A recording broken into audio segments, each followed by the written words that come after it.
Assalamualaikum warahmatullahi wabarakatuh. Kali ini kami akan menceritakan tentang para wali Allah yang tidak tahu kewalian dirinya sendiri. Siapa sajakah mereka dan bagaimana sajakah kisahnya? Simak pembahasan kali ini hingga akhir. Setiap rasul pasti mengandung sifat kerasulan, kenabian, dan juga kewalian. Hanya saja, setelah Khotamul Anbiya, Nabi Muhammad SAW, sifat kenabian dan kerasulan sudah tertutup. Pintu yang masih terbuka hingga kini adalah sifat kewalian. Sifat kewalian inilah yang masih ada di tengah-tengah kita. Namun, bagi manusia biasa, akan sulit melihat kewalian seseorang, karena yang nampak biasanya hanya sisi basyariahnya saja. Adapun hanya seorang wali Allah saja yang mengetahui derajat kewalian antar mereka. Namun, dalam kondisi tertentu, ada seorang wali yang tidak tahu bahwa dirinya adalah wali. Dan ada juga wali yang tidak tahu bahwa dirinya adalah wali. Pengetahuan seorang wali tentang kewaliannya adalah bentuk keramat bagi dia, yang terkadang tidak dimiliki oleh wali yang lain. Keramat wali yang satu berbeda dengan keramat wali yang lain. Bahkan, bila tidak ada keramat yang tampak pada diri wali, hal itu bukanlah satu kekurangan akan kewaliannya. Berbeda dengan halnya dengan nabi. Seorang nabi harus memiliki mukjizat. Keramat adalah munculnya hal di luar kebiasaan dari seorang mukmin soleh yang tidak disertai dengan pengakuan atas kenabian ataupun kerasulan. Dalam kesempatan kali ini, kami akan membawakan kisah tentang para wali yang tidak tahu bahwa dirinya adalah seorang wali Allah. Berikut ini kisah selengkapnya. Syekh Abdurrahman Bajal Haban. Pada suatu zaman dahulu, terdapat orang soleh di sebuah desa Bajal Haban, sebuah desa yang masih berada di wilayah Hadramaut, Yaman. Sosok tersebut dikenal dengan nama Syekh Abdurrahman Bajal Haban. Beliau adalah seorang wali yang memiliki derajat yang tinggi di sisi Allah. Namun, beliau tidak tahu bahwa dirinya memiliki keistimewaan seperti itu. Beliau dikaruniai Allah seorang istri yang cerewet. Setiap hari kerjaannya hanya marah-marah dan ngomel saja. Sedangkan Syekh Abdurrahman Bajal Haban adalah orang yang selalu sabar. Beliau selalu menghadapi istrinya dengan penuh kesabaran. Beliau tidak pernah membalas keburukan sama sekali. Beliau tidak pernah membalas omelan dengan omelan. Seandainya beliau menghadapi sifat keras istrinya dengan kekerasan pula, maka rumah tangga itu akan menjadi neraka. Suatu saat, beliau mempunyai keinginan berkholwat atau menyepi untuk beribadah dan mendekatkan diri kepada Allah Subhanahu wa Ta'ala. Beliau hendak pergi ke sebuah tempat bersama orang-orang yang juga beribadah. Beliau merasa lebih baik beribadah daripada terus-terusan bersama istri yang kerjaannya selalu ngomel terus. Beliau pun kemudian pamit kepada istrinya, dan seperti biasa jawabannya adalah omelan. Setelahnya beliau naik ke atas gunung terdekat di kotanya, dan di situ beliau menemukan dua orang yang sedang beribadah. Singkat cerita, beliau dapat bergabung bersama mereka, akan tetapi dengan syarat ia harus mau piket mencari makanan untuk mereka, sebagaimana adat mereka untuk mencari makan secara bergantian setiap harinya.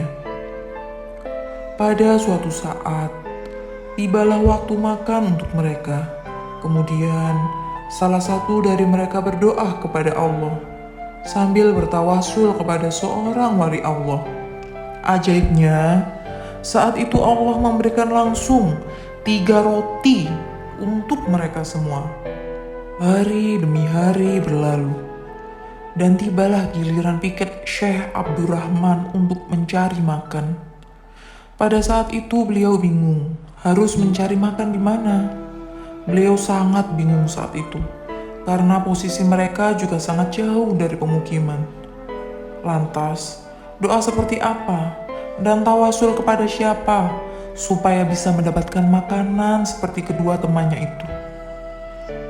Lebih baik aku meminta makan kepada Allah saja, gumam beliau. Tetapi dengan siapa aku harus bertawasul? Kalau begitu, lebih baik bertawasul dengan wali yang ditawasuli oleh teman-temanku itu. Meskipun aku tidak tahu siapa sosok yang mereka tawasuli. Dalam hati, kata Syekh Abdurrahman Bajalhaban. Maka, beliau pun duduk di tempat sepi dan mengangkat tangannya seraya berdoa, "Ya Allah, berkat kemuliaan wali yang ditawasuli oleh teman-temanku itu, maka turunkanlah untukku dan teman-temanku makanan yang lezat." Seketika itu juga turunlah makanan-makanan yang lezat sekali, dan dengan jumlah yang melebihi dari banyaknya yang kedua temannya minta kemarin. Beliau pun sangat kaget serta merasa kagum saat itu. Betapa tingginya kedudukan seorang wali yang ditawasuli oleh teman-temannya, sehingga dengan sekali tawasul saja, doa tersebut langsung terkabul. Teman-teman beliau juga merasa kaget ketika beliau datang dengan membawa makanan yang demikian lezat dan banyak. Mereka kemudian bertanya kepada Syekh Abdurrahman, "Bagaimana kamu bisa mendapatkannya?" Beliau kemudian menceritakan semua kejadian yang beliau alami. Kemudian beliau bertanya, "Siapa orang yang kalian tawasuli itu? Demi Allah, kalau bukan karena tawasul dengan beliau, belum tentu doaku akan terkabul secepat dan seperti hari ini. Ini suatu keajaiban."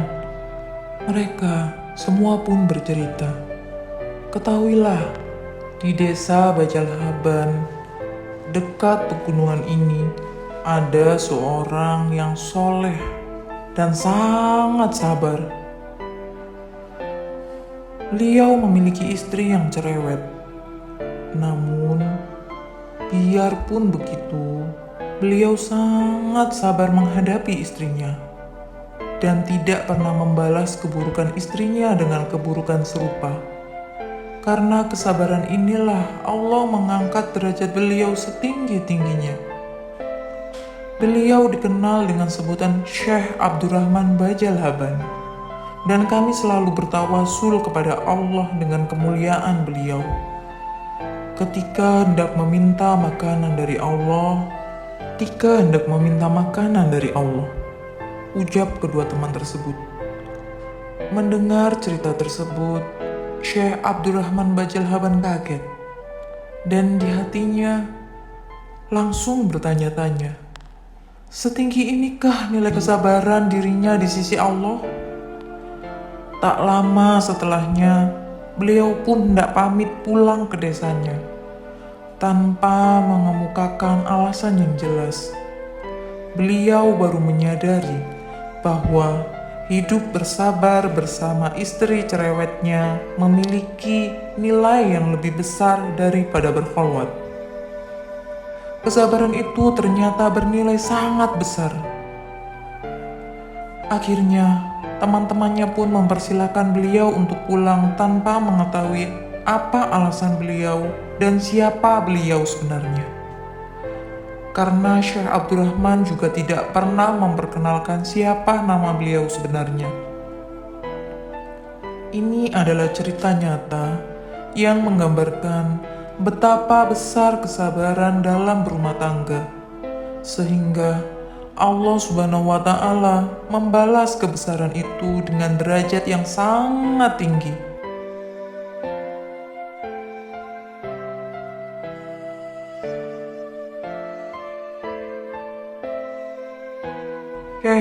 Abu Abdillah bin Khafif. Syekh Abdul Abdillah bin Khafif adalah seorang waliullah dari golongan Abdal, di mana beliau tidak mengetahui derajat agung itu. Beliau baru menyadari tentang derajat tersebut kala ia melakukan perjalanan. Syekh Abu Abdillah berkeliling dari daerah ke daerah, berharap agar Allah menakdirkan beliau bertemu dengan wali Allah dari golongan Abdal. Dalam pengembaraannya itu, akhirnya Syekh Abu Abdillah merasa kelelahan. Beliau merasa sangat lelah akibat lamanya berkeliling mencari seorang wali Abdal. Namun tak kunjung juga berjumpa dengan apa yang dicarinya selama ini. Beliau kembali ke wilayah Persia yang sekarang menjadi Iran. Tersebutlah beliau masuk di perkumpulan orang-orang sufi. Di situ beliau melihat ada 9 masyayikh dan di hadapan mereka ada hidangan makanan. Di antara ke-9 masyayikh tersebut, Syekh Abdul Abdillah bin Khafif mengenali beberapa di antaranya, yaitu Syekh Al-Hasan bin Abi Sa'ad dan Syekh Abdul Azhar bin Hayyan. Abu Abdillah berhenti sejenak memandang para masyayikh tersebut dan kemudian beliau berwudu. Selepas beliau berwudu, para masyayikh tersebut mempersilahkan beliau untuk bergabung. Beliau akhirnya duduk dengan para masyayikh tersebut bersama-sama makanan yang dihidangkan yang ada. Kemudian mereka beristirahat mengambil tempat masing-masing. Kala itu, Syekh Abu Abdillah bin Khafif tertidur sejenak dan bermimpi bertemu baginda Rasulullah.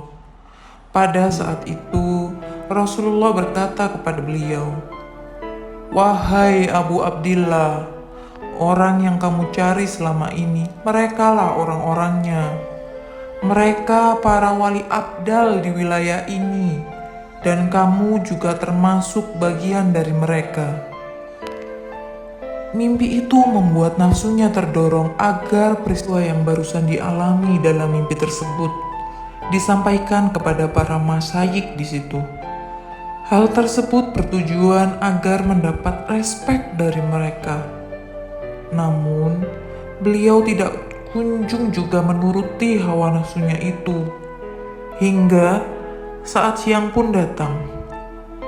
Al-Hasan bin Abi Sa'ad kemudian menemui beliau seraya berkata, "Wahai Abu Abdillah, ceritakanlah kepada mereka tentang kejadian dalam mimpimu tadi."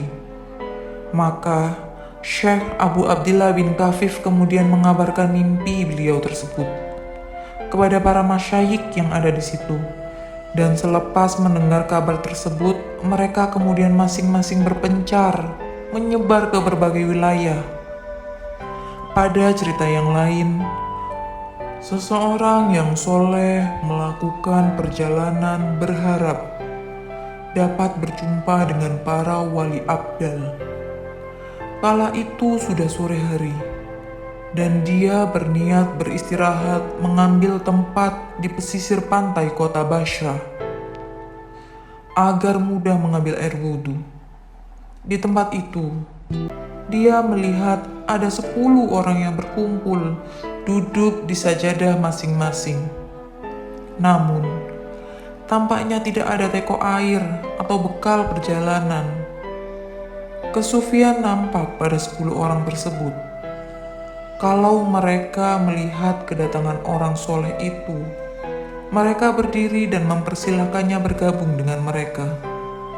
Lalu, mereka kembali sibuk duduk di tempatnya masing-masing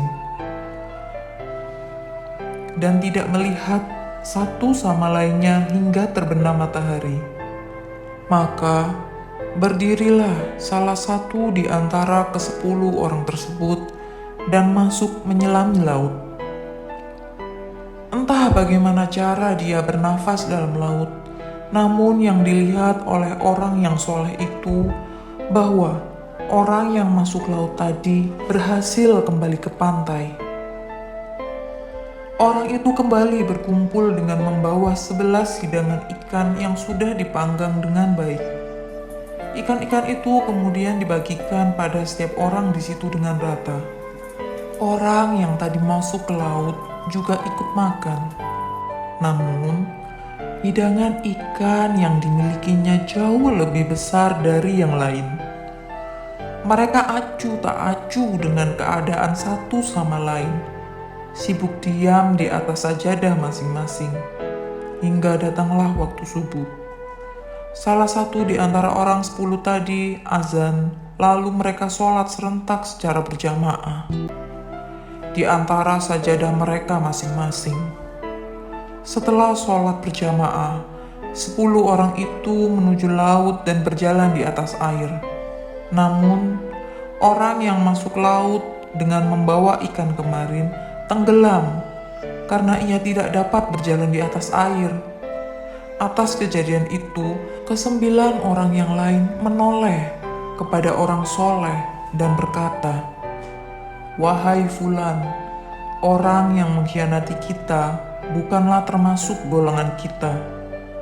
Kejadian ini hanya mampu dilihat oleh orang soleh itu dari tepi pantai. Ia akhirnya hanya bisa mengemasi barang-barangnya untuk pergi dan membiarkan orang yang telah dianggap berkhianat tadi menyesal dan meratapi sendirinya dia di tempat itu. Abu Muslim Al-Khawlani. Ketika Rasulullah masih ada, para umat saat itu banyak sekali yang ingin berjumpa dengan beliau. Sangat banyak sekali kisah teladan yang bisa kita contoh dari Rasulullah itu. Hingga tak heran, banyak orang yang rela berjalan jauh demi beliau. Termasuk salah satunya adalah seorang sahabat yang ketika ingin bertemu namun gagal. Karena Rasulullah lebih dahulu wafat. Suatu ketika, sahabat yang bernama Abu Muslim Al-Khawlani melakukan perjalanan jauh untuk bertemu Rasulullah. Abu Muslim Al-Khawlani merupakan mu'alaf. Demi bertemu Rasulullah, dia rela perjalanan menuju jauh. Setibanya di Madinah, Abu Muslim Al-Khawlani mendapat kabar bahwa Rasulullah telah wafat. Dengan kabar yang tidak diinginkan itu, akhirnya Abu Muslim Al-Khawlani kembali pulang ke rumahnya. Sesampainya di rumah, bukannya ditanyai perihal hasil pertemuannya dengan Rasulullah, tetapi istrinya malah bertanya uang belanja. Abu Muslim Al-Khawlani pun berkata bahwa ia hanya memiliki sisa 1 dirham saja saat itu. Istrinya pun berkata bahwa uang itu tidak cukup untuk membeli roti. Kemudian, Abu Muslim Al-Khawlani menyarankan istrinya agar membeli tepung saja untuk dibuat roti, agar lebih hemat. Akhirnya sang istri pun setuju dengan meminta suaminya itu untuk membeli. Dengan terpaksa, Abu Muslim Al-Khawlani pun kemudian berangkat. Di tengah perjalanan menuju toko, dia bertemu dengan seorang pengemis. Namun, saat itu tidak dia berikan uang tersebut karena takut dimarahi istrinya. Sepulangnya dari belanja tepung, dia mencari jalur lain agar tidak kembali bertemu pengemis tadi. Namun, kali ini dia kembali bertemu dengan pengemis lainnya. Dia pun merasa bahwa ini peringatan dari Allah untuknya agar bersedekah. Dengan berat hati, dia berikan tepung itu dan kemudian pulang. Karena merasa kebingungan dan takut dimarahi, kantong belanjaannya kemudian ia isi dengan pasir. Sesampainya di rumah, dia letakkan kantong berisi pasir itu, lalu ia bergegas pergi agar tidak ketahuan istrinya. Malam harinya, ketika diperkirakan istrinya sudah tidur, dia pun kemudian pulang ke rumah. Setibanya di rumah, Abu Muslim kaget karena di meja tersedia banyak sekali roti. Dia pun bertanya kepada istrinya, Dari mana dia mendapatkan tepung gandum untuk membuat roti tersebut? Istrinya pun menjawab, semua roti itu dia buat dari tepung yang ada di atas meja. Ternyata, kantong pasir yang dia letakkan di meja tadi siang, dengan izin Allah, pada waktu itu berubah menjadi tepung gandum.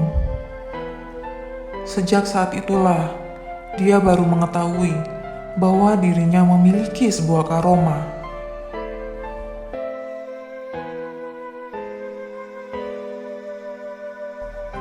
Syekh Muzaffar. Pada sekitar abad ke-7 Hijriah di Syam, hiduplah seorang wali besar bermazhab fikih Syafi'i dan berakidah Asy'ari. Beliau bernama Abu Bakar bin Hawam al-Balisi. Selain disepakati kealiman dan kesolehannya, beliau juga merupakan sosok yang zuhud, ahli ibadah, berakhlak mulia, dan punya banyak kekeramatan. Bahkan, banyak sekali karomah beliau yang dituliskan dalam kitab.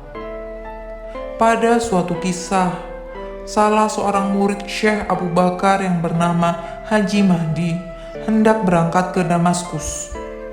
Kepadanya, Syekh Abu Bakar berpesan, "Wahai Haji Mahdi, jika kau datang ke Damaskus, berdirilah di depan pintu Masjid Qosob dan panggillah orang bernama Syekh Muzaffar.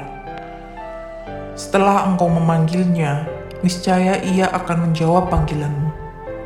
Lalu katakan padanya bahwa Syekh Abu Bakar bin Hawam menitipkan salam untuk Anda dan mengabarkan bahwa Anda adalah termasuk wali-wali Allah yang tidak mengetahui kewalian dirinya." Sejak saat itulah, Syekh Muzaffar menyatakan diri sebagai murid Syekh Abu Bakar. "Aku adalah murid Syekh Abu Bakar, sebab beliau telah memberitahuku perihal kewalianku. Padahal, beliau belum pernah melihatku," ucap Syekh Muzaffar. Di kemudian hari, Syekh Muzaffar pun menjadi wali yang sangat keramat, sehingga banyak orang yang sowan dan meminta keberkahan kepadanya. Hal ini menunjukkan bahwa di antara wali-wali Allah ada yang tidak mengetahui kewalian dirinya. Kisah-kisah tadi juga menjadi genealogi bagi kisah karomah sebagian wali Nusantara. Konon, mereka saling berkirim salam satu sama lain untuk mengungkap kewalian dari wali lainnya. Meski secara fisik, mereka tidak pernah bertemu satu sama lain. Di tengah hiruk-pikuk kehidupan kita yang seperti ini, ada mereka yang hidup dalam alam yang berbeda. Demikianlah kisah para wali Allah yang tidak mengetahui bahwa dirinya adalah seorang kekasih Allah yang mempunyai derajat tinggi. Semoga kita dapat mengambil hikmah dari kisah ini. Jangan lupa like, komen, dan subscribe agar tidak ketinggalan channel kami dan untuk menyebarkan syiar agama. Ingat bahwa menyebarkan kebaikan adalah anjuran dari Nabi kita. Wassalamualaikum warahmatullahi wabarakatuh.